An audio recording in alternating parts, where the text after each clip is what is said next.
En la Biblia se dice así: el fin de la ley es Cristo. Es decir, por donde quiera que vaya la ley de Moisés, finalmente llegó a su fin. La ley de Moisés nunca pudo liberar a las personas del pecado.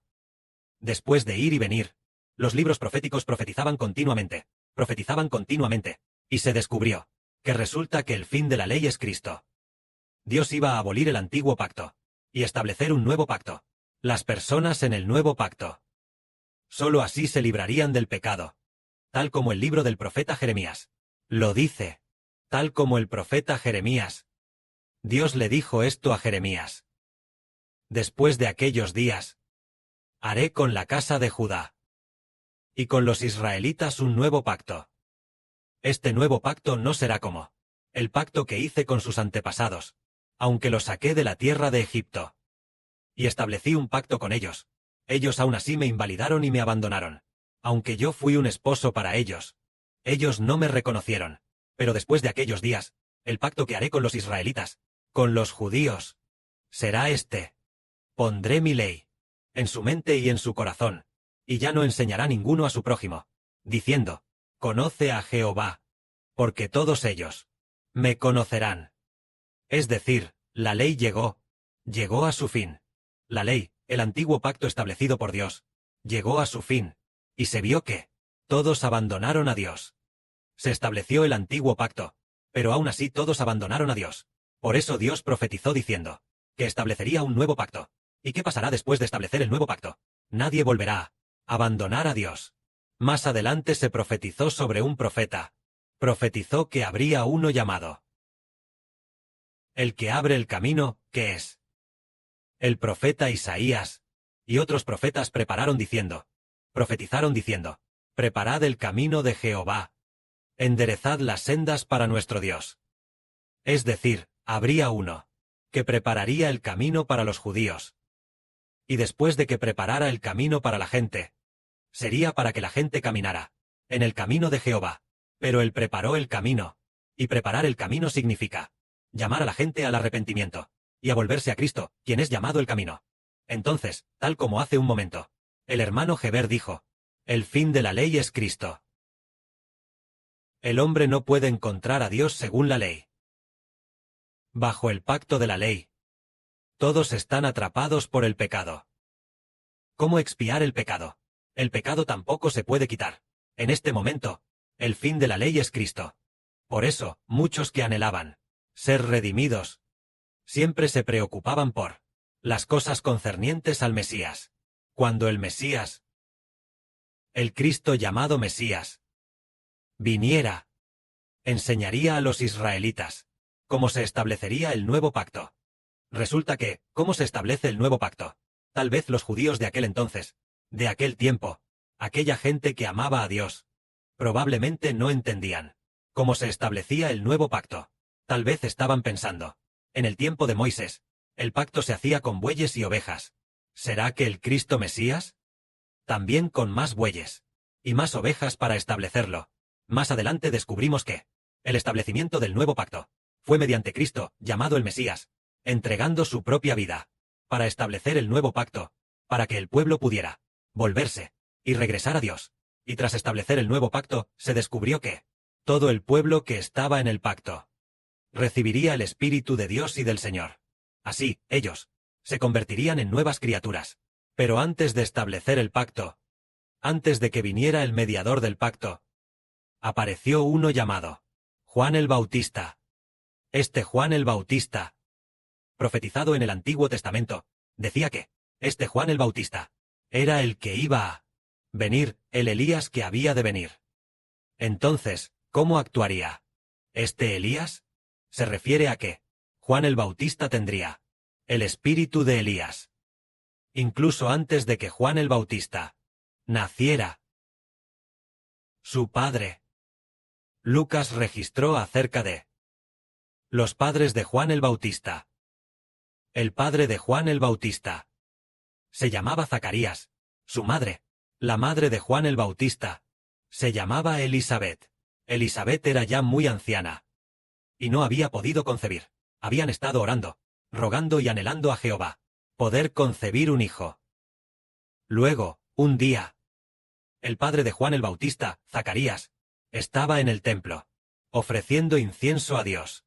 En ese momento, el ángel Gabriel se le apareció a el padre de Juan el Bautista, delante de Zacarías, y le dijo a Zacarías: Zacarías, no temas, porque tu oración, tu ferviente ruego, ha sido escuchada por Dios. Tu esposa Elizabeth dará a luz un hijo, y le pondrás por nombre Juan, porque él va a preparar el camino para su propio pueblo, preparar el camino para que la gente, por el nacimiento de este niño, se regocije y se alegre. Cuando este niño crezca, guiará a la gente de regreso al Mesías. Este niño tendrá el poder del profeta Elías. De esta manera, en ese momento, el padre de Juan el Bautista, Zacarías, no creyó, por lo que quedó mudo. Más adelante, en efecto, la esposa de Zacarías, Elizabeth, concibió.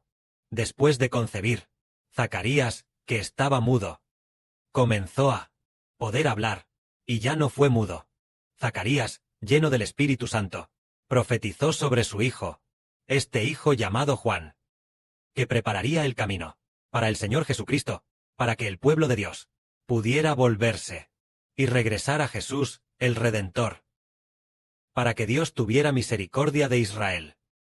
En este momento, pasados otros 30 años, Juan el Bautista ya había crecido, tenía unos 30 años, y entonces recibió la revelación de Dios. Él vino a bautizar al este del río Jordán. Entonces, sobre Juan el Bautista, él predicaba el Evangelio en el desierto. Cuando predicaba el Evangelio en el desierto, él decía esto: arrepiéntanse, porque el reino de los cielos se ha acercado. Entonces, esta palabra arrepentirse, ¿qué significa? Antes pensábamos que el arrepentimiento se refería a que esta persona ya no fumara más, ya no robara más, ya no hiciera todo tipo de cosas malas, ya no hiciera todo tipo de cosas malas. Se llamaba arrepentimiento. Pero hoy el hermano Sibo dice: arrepiéntanse. Este arrepentimiento se refiere a que deben volverse y regresar a Jehová. Regresar a Jehová y a su Hijo. A esto se le llama arrepentimiento. Antes pensábamos que, debes arrepentirte y no volver a hacer cosas malas. Esto parecía estar bien, pero ahora nos damos cuenta de que el arrepentimiento se refiere a hacer que esta persona se vuelva y regrese a nuestro Dios Jehová y a su Hijo Jesucristo. A esto se le llama arrepentimiento. Aquí dice: arrepiéntanse, porque el reino de los cielos se ha acercado, porque el reino de los cielos es el reino de Dios. Hay que arrepentirse y regresar a Dios. El día en que Dios gobierne y tenga el poder se ha acercado. Dios va a recibir el reino. El día en que va a gobernar y tener el poder se ha acercado. Si no se arrepienten y regresan a Dios, cuando Dios sea rey y gobierne la tierra, aquellos que no se arrepientan serán, por Dios, quien ha recibido el poder real, quien destruirá a aquellos que no quieren arrepentirse. ¿Por qué? Ahora Satanás tiene el poder. Por eso la gente sigue haciendo el mal, y parece que a Dios no le importa mucho, porque Satanás tiene el poder real. Pero cuando Dios tome el poder real, y le dé el poder real a su Hijo Cristo, y también se lo dé a su Hijo Sibo, todos los que no se arrepientan, Dios hará que estos dos hijos los destruyan. Por eso aquí dice: arrepiéntanse, lo que significa que la gente debe lo antes posible regresar a Dios. Entonces, sobre Juan el Bautista, aconsejando a la gente a arrepentirse y regresar a Dios. El aconsejar a la gente a arrepentirse y regresar a Dios. En el profeta Isaías se profetizó de esta manera: voz de uno que clama en el desierto, preparen el camino de Jehová, enderecen en la soledad calzada para nuestro Dios. Aquí dice: preparar el camino de Jehová en el desierto, enderezar en la soledad calzada para nuestro Dios. ¿Qué son el camino y la calzada aquí?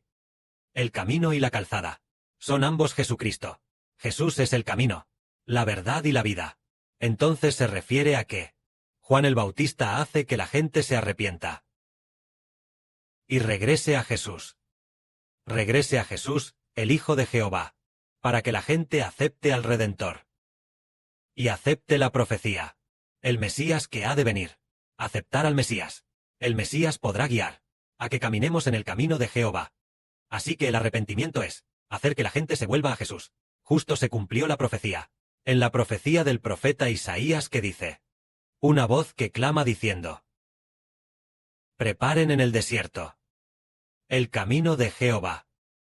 Enderecen en el desierto las sendas para nuestro Dios.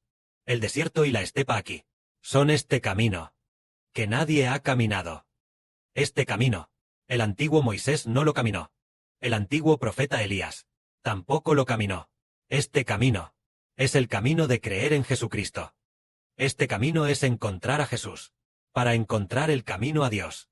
Entonces, antes Moisés encontró la ley, pero no pudo encontrar a Dios en absoluto. Nosotros decimos: Jesús es el camino. Entonces este camino es como un camino en el desierto, que nadie ha caminado, que nadie ha transitado. Entonces, antes de que viniera Juan el Bautista, ¿hubo alguien que caminara el camino de creer en Jesús? No. Después de Juan el Bautista, Jesús, quien es llamado el camino, después de aparecer, las personas que siguen a Jesús pueden entonces caminar por este camino. Así que este camino, como el desierto, es un camino recién abierto. Este camino es Jesucristo, abriéndolo para nosotros en persona, llamándonos a creer en su nombre, y así poder encontrar a Dios. Creer en su nombre. Los pecados son perdonados. Creer en su nombre y recibir el Espíritu de Dios. Recibir el Espíritu Santo de Jehová. Este camino, que desde la antigüedad nunca se había oído hablar, que es creer en el nombre de Jesucristo, para obtener el camino de la vida renacida, de la que nunca antes se había oído hablar. Así que este camino es llamado el camino del desierto, el camino en el páramo, que nunca existió en el desierto, un camino que nadie ha caminado jamás, que es como el desierto, que nadie ha caminado jamás. Entonces, este grupo de personas que creyeron a Juan el Bautista comenzaron desde aquellas personas. Empezando por esas personas, hubo personas que caminaron por este camino. Entonces, ¿quiénes fueron los primeros en caminar por este camino? Resulta que los primeros fueron, empezando por 4 pescadores. Al principio, el Señor Jesús, después de venir al mundo como hombre, después de ser bautizado en el río Jordán, los primeros en encontrar este camino fueron los discípulos de Juan el Bautista. Los 4 pescadores eran todos discípulos de Juan el Bautista. Después, estos 4 pescadores, todos caminaron por el camino de Jesús. Así que Juan el Bautista preparó a algunas personas para caminar por este camino. Primero preparó a Pedro, Juan, Jacobo y Andrés. Preparando a estos 4 pescadores, entregando a estos 4 pescadores a Jesús, entregándolos al Señor, para que caminaran por este camino. Inesperadamente, estos 4 pescadores también se convirtieron en apóstoles del Señor, y guiaron a muchísimas personas a caminar juntas, en la fe en Jesús, en este camino de obtener la vida. Por eso, preparar el camino significa preparar el corazón de las personas, para que crean en Jesús, porque el camino es Jesús. Aquellos que creen en Jesús, caminan por el camino de Jehová, y podrán encontrar el camino que atraviesa el velo hacia lo alto de los cielos, que atraviesa el velo para entrar al lugar santísimo, y ver el rostro de Jehová. Hoy es cuando comprendemos cómo se camina por el camino de Jehová, creyendo en el nombre de Jesús. Entonces el Espíritu de Jehová entra en nosotros, y así obtenemos una vida nueva. Cuando resucitemos de entre los muertos, podremos ver a nuestro Dios, y podremos recibir el amor eterno del Padre Celestial. Que la gloria sea para el Padre y el Señor. Amén.